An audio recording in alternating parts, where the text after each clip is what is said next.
The rain on Vidian Prime wasn't water. It was a thin, acidic drizzle that smelled of ozone and rust, and it seeped through the thin synth leather of Kellen's jacket with a persistent chill that had long since settled into his bones. He huddled deeper into the alcove of a closed market stall, watching the neon signs of the upper district smear and blur through the downpour. Up there, the air was clean, filtered and scented.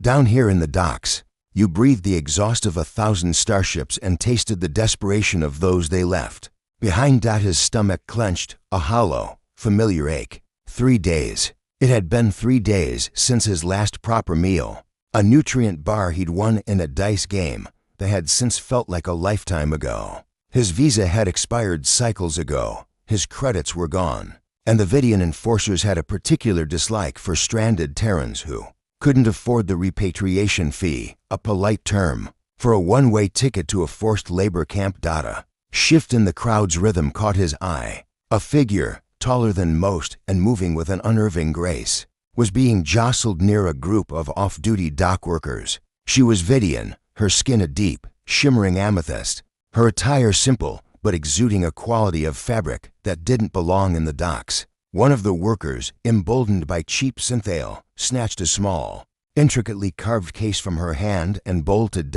It was a stupid, impulsive act. Kellen knew it even as his body moved, but something in the woman's stillness, the sheer, unspoken violation of the act, ignited a spark of the man he used to be. He launched himself from the alcove, his hunger-fueled lightness making him fast. He tackled the thief, not with skill, but with sheer, desperate force. They crashed into a stack of empty crates, the carved case skittering away across the wet permacrete. The thief, more surprised than hurt, scrambled up and vanished into the maze of shipping containers. Gasping, Kellen rose, his ribs protesting. He picked up the case, its surface cool and strangely alive under his fingers. He turned and offered it to the woman. She hadn't moved, her silver eyes regarding him with an expression he couldn't decipher. Not fear, not gratitude, it was assessment. Here, he rasped, his throat dry. She took the case, her long, slender fingers brushing his. A static shock, faint but present, passed between them. "You are damaged," she stated, her voice a low, melodic hum that contrasted sharply with the dock's cacophony. "And you're welcome," he shot back, a flicker of his old defiance surfacing.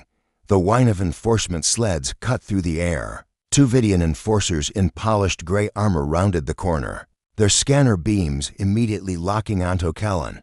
Unauthorized terrestrial. The lead one buzzed. Biometric scan indicates expired residency. "You are slated for collection." Panic, cold and sharp, lanced through Kellen's fatigue. "Collection." That was the end. The woman spoke, her voice cutting through the enforcement drone with effortless authority. "I invoke the right of sponsorship." The enforcers froze. The lead one tilted its helmeted head. "That statute is archaic. It has not been invoked in over a century." "Archaic is not synonymous with invalid," she replied, her silver eyes never leaving Kellen. "I claim this human as my consort." Effective immediately. Kellen's mind went blank. "Consort," he muttered, the word feeling foreign and absurd on his tongue.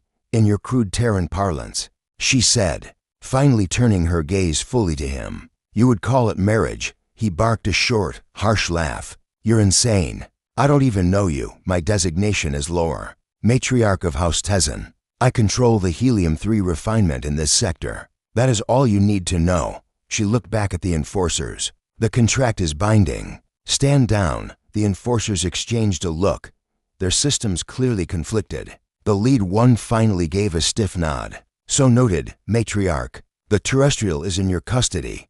They turned and moved away, their sleds disappearing into the gloom as quickly as they had arrived. Kellen stared at her, the rain plastering his hair to his forehead. "Why? Why me?" "Because you are a void," she said, her tone utterly matter-of-fact. "You owe no allegiances. You have no connections. And in your eyes, I see a reflection of something I once understood." She gestured with a tilt of her head. "Now, you will come with me, or you can take your chances with the next patrol. They will not be as procedure-bound." The choice was no choice at all. He exhaled, a shuddering breath that fogged in the chill air. "Fine." He didn't remember the journey clearly. One moment he was in the stinking, rain-swept docks, the next he was in a silent, opulent transport pod soaring over the city. The spires of Vidian Prime gleamed below, a forest of cold, beautiful metal. The pod descended towards a structure that clung to the side of a colossal, waterfall-shrouded cliff. It wasn't a home. It was a fortress, elegant and severe. The pod docked with a whisper. The door slid open into a vast, circular chamber. The air was still and scentless. A voice, smooth and androgynous, greeted them. "Welcome home, matriarch. Consort designation registered. Biometric imprint initiated. This is your residence," Lore said, leading him to a doorway. It slid open to reveal a room of stark luxury. A wide window looked out into the deep, churning waters behind the waterfall. Aquatic life forms glowing with soft bioluminescence. The bed was a wide, flat platform. Everything was clean, precise, and utterly devoid of personality. "It's a very beautiful cell," Cullen remarked, his voice echoing slightly. "It is safety," she corrected. "You will remain within the designated residential wing. Your access is limited. Attempt to leave, and the perimeter systems will neutralize you." "Charming. It is efficient." She turned to leave. "Rest. You will be summoned for evaluation tomorrow." The door sealed behind her with a definitive hiss. Cullen stood in the center of the silent, alien room. The hum of the filtration systems the only sound. He was safe. He was fed. He was warm. And he had never felt more like a specimen in a cage. He walked to the window, placing a hand against the cool, transparent alloy. Outside, in the dark water, a school of luminous, ribbon-like creatures drifted past. Beautiful and utterly untouchable. What had he gotten himself into? The summons came not with a sound, but with a soft, pervasive glow from the doorframe. Cullen, who had spent a fitful night staring at the bioluminescent ballet beyond his window, rose from the too-soft bed. The door slid open to reveal a Vidian male, tall and severe, his features carved from the same impassive stone as Lur's. He wore a simple, dark tunic marked with the same sigil Cullen had seen on the estate's walls, a stylized wave. Crashing against a star, "I am Jax, steward of this house," the man said, his voice devoid of inflection. "You will follow." Cullen was led through silent, soaring hallways. The architecture was breathtaking, all sweeping curves and seamless joins. But it felt more like a museum than a home. There were no personal effects, no art that spoke of sentiment, only occasional abstract sculptures that seemed to celebrate mathematical precision. They passed a wall that was a single, vast pane of transparestel, offering a dizzying view of the waterfall thundering into the abyss below. "Does she ever leave this place?" Cullen asked, the question echoing in the quiet. Jax did not turn. "The matriarch's movements are not your concern. Your concern is to acclimate and comply." They entered a chamber that was clearly a refectory. A single plate of food sat on a long, obsidian table. It was a colorful, artfully arranged assortment of steamed Vidian grains, grilled fungi, and a protein paste that shimmered with a faint silver sheen. It was nutrient-rich, undoubtedly, but it looked utterly unappetizing. "You are expected to maintain your health," Jack stated, standing by the door like a sentinel. Cullen sat and poked at the food. It was as bland as it looked. "Does the matriarch enjoy the company of her consorts?" he asked, the words still feeling strange. "You are the first consort the matriarch has chosen to bring to the primary estate," Jax replied. And for the first time, Cullen detected a flicker of something surprise, perhaps, or disapproval in the steward's tone. The revelation startled him. "The first? Then where are the others?" "That is not for me to say." Jax's tone closed the subject like a slamming door. After the meal, Jax led him to a smaller, more intimate room lined with data spheres. "You will begin your orientation. Vidian customs, House Tezen protocols, and basic galactic trade law. Your usefulness will be determined by the speed of your assimilation. For hours." Cullen sat while the spheres projected information directly into his visual cortex. It was a flood of dry, legalistic knowledge. He learned that House Tezen was old, one of the founding families of Vidian Prime, but its influence had waned in recent decades. Lore was the last direct descendant. The information was vast, but it told him nothing about the woman herself. During a brief respite, He wandered to the room's only non-functional feature, a small, recessed shelf. On it sat a single, incongruous object. It was a small, smooth stone, worn by water, its color a plain, dull gray. It was utterly out of place in the technological perfection of the estate. He reached out to touch it. "Do not touch that." Lur's voice came from the doorway. She stood there, her posture as rigid as ever, but her silver eyes were fixed on the stone with an intensity that felt protective. "It's just a rock," Kellen said, pulling his hand back.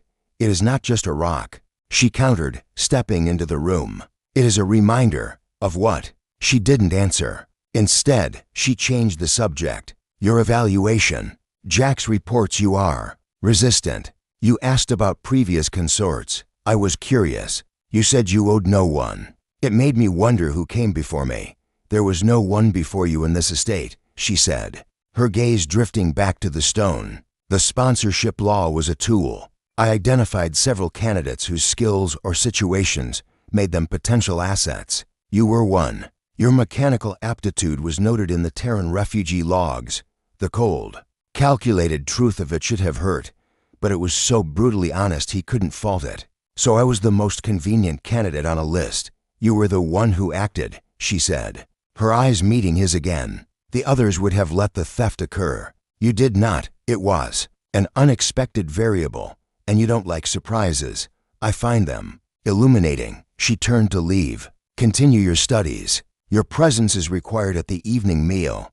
That night, the meal was a silent, tense affair. They sat at opposite ends of the long table. He ate the bland food. She seemed to merely move hers around the plate. The silence was a physical weight. "This rock," Kellen finally said, unable to bear the quiet any longer. "Where is it from?" Lor stilled. "It is from the singing shores of Kithra, a world now under corporate embargo. The silence there is so profound, you can hear the sand shifting against the stone. It is peaceful." She looked up, and for a fleeting second, her guard was down. He saw not a matriarch, but a woman remembering a moment of quiet beauty. Then, just as quickly, the mask was back. "It is irrelevant. Finish your meal." She left him there, at the vast table. But the image stayed with him, the powerful matriarch, the ruler of a waning house, finding solace in a simple stone from a silent world. The void, it seemed, was not just his, and for the first time, the gilded cage felt a little less like a prison, and a little more like a puzzle dot. A few days later, Jax led Kellen down a new corridor, one that ended in a pair of ornate, sealed doors. "The matriarch has granted you access to the conservatory. Do not touch the flora. Many are toxic to your biology." The doors slid open, and Kellen stepped into a different world. The air was warm and thick with the scent of damp earth and alien blossoms. Beneath the crystal dome, a jungle thrived. Giant, cobalt-colored ferns brushed against his shoulders, and vines heavy with trumpet-shaped flowers the color of embers hung from the branches of slender, silver-bark trees. The sound of trickling water was everywhere. It was the first place in the estate that felt truly alive. He wandered the crushed pearl paths, his senses overwhelmed. In the heart of the conservatory, he found a small, clear pond. And there, kneeling at its edge, was Lor. She wasn't in her usual severe robes, but in a simpler, dark blue tunic. Her hair was unbound, falling around her shoulders like a curtain of amethyst silk. She was humming. It was a low, soft melody, unlike any Vidian music he'd heard. It was haunting, filled with a longing that resonated deep in his chest. She was trailing her fingers in the water, coaxing a school of tiny, luminous fish to the surface. She looked peaceful, human. He must have made a sound, for her head snapped up, the melody cutting off abruptly. The vulnerability in her eyes vanished, replaced by the familiar, guarded neutrality. "This area is also restricted," she said, standing and brushing non-existent dirt from her tunic. Jax said it was permitted. Kellen replied, holding his ground. "That melody, what was it?" "It is nothing. An old folk song from Kithra." She looked away, towards a cluster of flowers that pulsed with a soft, golden light. "My mother would sing it." The admission hung in the humid air. It was the first personal thing she had ever shared. "It's beautiful," he said softly. She looked at him, truly looked at him, as if seeing him for the first time. You are different today, less resentful. The cage is still a cage, he said, walking closer. He stopped a few feet from her, near a plant with large, velvety, deep blue petals. But it has better scenery, and the warden has a nice singing voice. A faint, almost imperceptible flush touched her high cheekbones. Do not mock me. I'm not. He gestured to the flower. This one. It doesn't just look like Terran velvet. It feels like it, too. Before she could stop him, he reached out and gently stroked a petal. Do not. She started, but then paused. The plant didn't wither or strike. Instead, it seemed to lean into his touch, the golden veins within its petals glowing brighter. They both stared in silence. It is a morning bloom, Lore said, her voice hushed. It only responds to gentle hands. It has not done that for anyone but me in many cycles. Kellen pulled his hand back, the softness of the petal lingering on his skin. See, not just a clumsy terrestrial. I am beginning to see that. She studied him, her head tilted. You are a mechanic, was, on the freighters, before things went bad. Then you understand systems, not just machines, but how things connect. She made a decision. Come, there is something I wish to show you.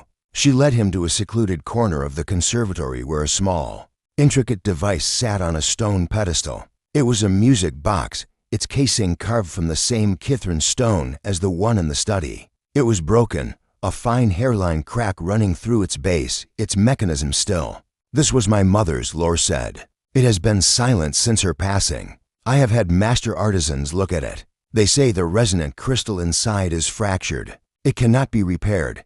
Kellen picked it up, his touch reverent. He turned it over, examining the delicate gears. They're wrong, he said after a moment. The crystal is fine. See? He pointed to a tiny, almost invisible gear, its teeth slightly bent. It's this. The timing is off. It's jamming the whole mechanism. It's a simple fix, if you have the right tools.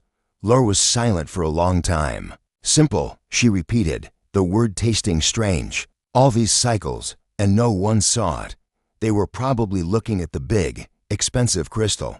Kellen said with a small shrug, sometimes you miss the small, broken thing right in front of you because you're distracted by the shine. Their eyes met. The air in the conservatory, already thick, became charged. He wasn't just talking about the music box anymore, and he knew she knew it. The hum of the life support systems, the drip of water, the faint, sweet scent of the flowers, it all seemed to fade into a background buzz, leaving only the space between them. Would you? She asked, her voice barely a whisper. Fix it. Yes, he said, his own voice soft. I would like that. She gave a single, slow nod. Then I will have tools brought to your room. She turned and walked away, leaving him alone with the humming jungle and the echo of a melody that had, for a moment, bridged the void between their worlds. The tools arrived in his room an hour later, a pristine set of microcalibrators and manipulators. As Kellen worked, the gentle click of the realigned gear was immensely satisfying.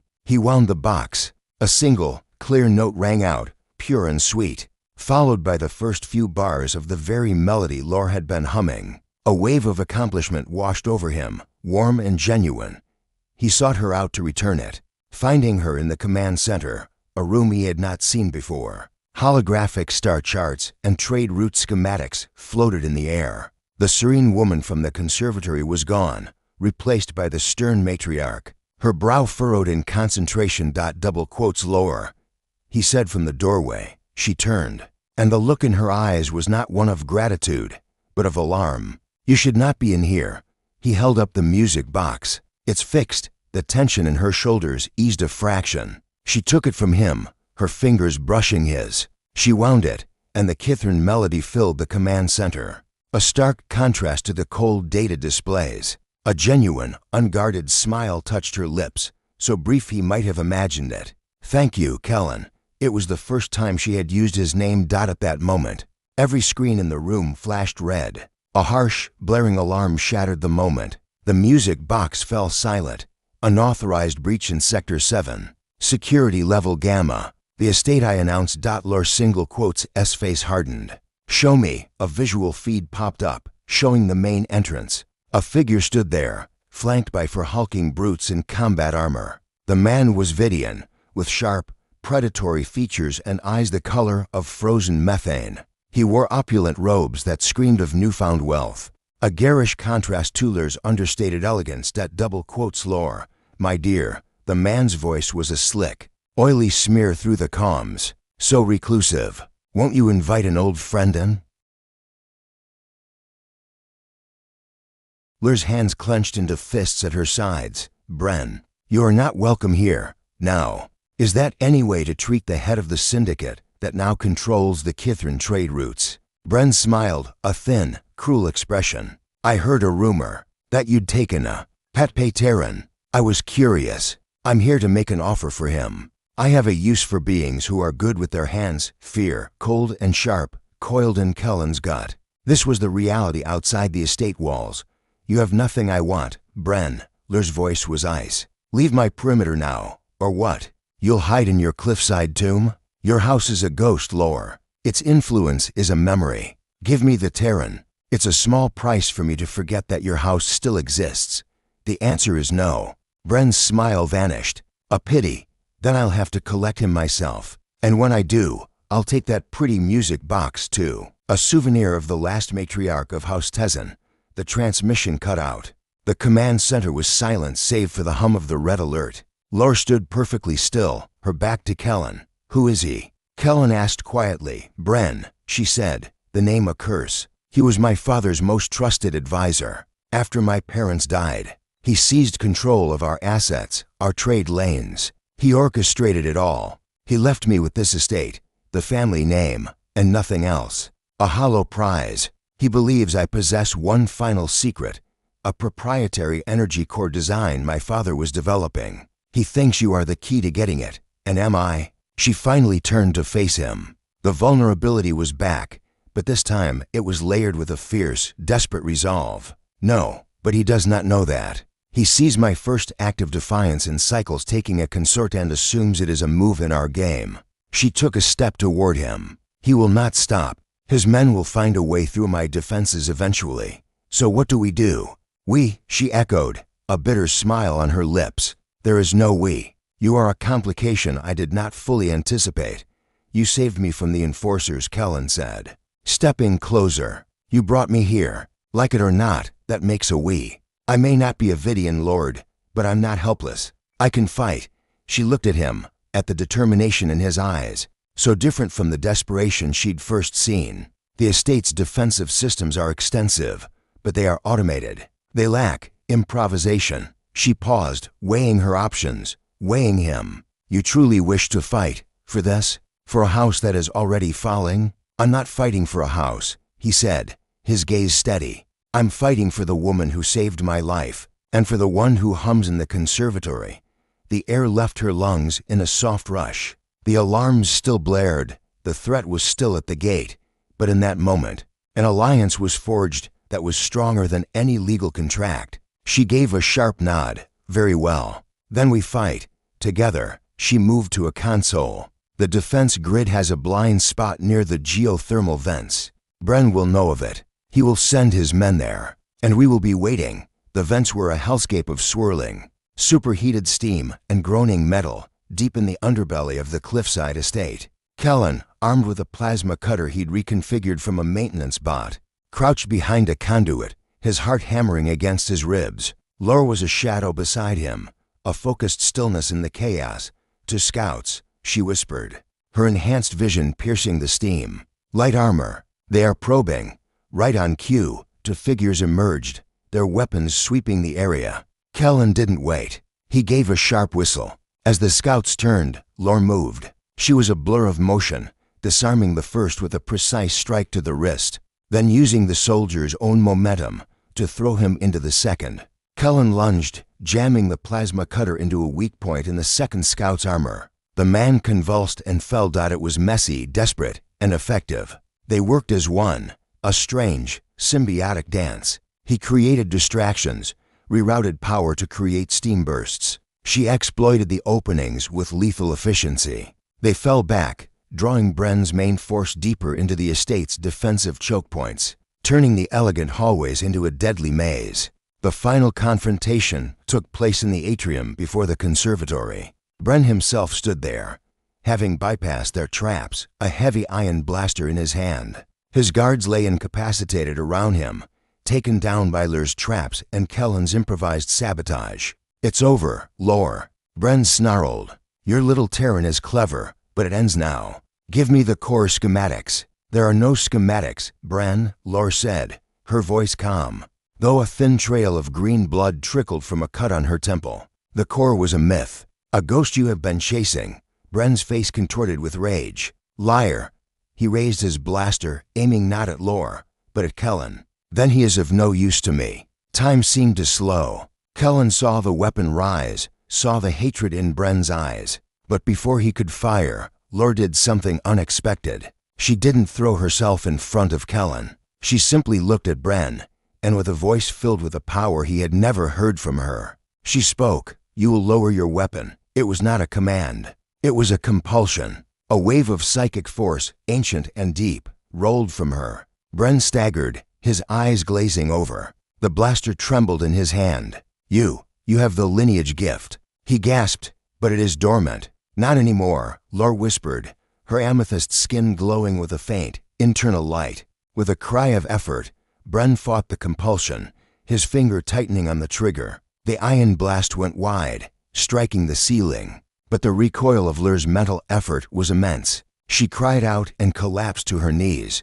the glow fading. Bren, shaking his head, refocused his aim. This time, Kellen was ready. He threw the plasma cutter. It wasn't a killing blow, but it struck Bren's shoulder, causing him to scream and drop the blaster. Kellen was on him in an instant, the fight a brutal, close-quarters brawl. He was outmatched, but he was fighting for her. He fought until Bren lay unconscious at his feet. Gasping, Kellen rushed to Lur's side. "Lor, are you okay?" She was pale, her breathing shallow. "The gift. It is tied to our life force. I have not used it since." She looked up at him, her silver eyes wide with a new, different kind of fear. "Kellen, something is wrong." He helped her to the medical bay. The estate's automated scanner passed over her. Its diagnosis was swift, clinical, and utterly world-shattering, greater than biological anomaly detected. Subject, Lortesan. Condition, gravid. Gestation, early stage. Genetic analysis, Terran-Vidian hybrid. Viability, 98.7%. They both stared at the readout in stunned silence. Pregnant, the cold. Contractual union, the marriage of convenience to escape poverty and deportation, had resulted in this. A child. Their child. Lor placed a trembling hand on her abdomen, her face a canvas of shock, fear, and a dawning, terrifying wonder. This is impossible," she whispered. "Our biologies are incompatible." The doctors said. They were wrong, Kellen said, his own voice hoarse. He sank into the chair beside her bed, his mind reeling. The contract, the cage, the fight for survival, it was all rendered insignificant by this single, miraculous line of text. He looked at her, at the powerful, isolated matriarch now looking so lost and vulnerable. He thought of the stone, the melody, the morning bloom leaning into his touch. He reached out and took her hand. It was cold. He enveloped it in both of his, warming it. "Lor," he said, his voice firm now, filled with a purpose he had never known. "This changes everything." She looked from the scanner to their joined hands, then up to his face. The walls around her heart, the one she had built so high and so strong, were crumbling in the face of this unforeseen dawn. "I know," she breathed out. The fear in her eyes began to slowly be replaced by a fragile, burgeoning hope. The contract was void. Something real had been born in its place. Outside, the first light of the Vidian sun pierced the waterfall, scattering rainbows across the floor of the quiet estate. The shadow of Bren was gone. A new, terrifying, and beautiful future had begun.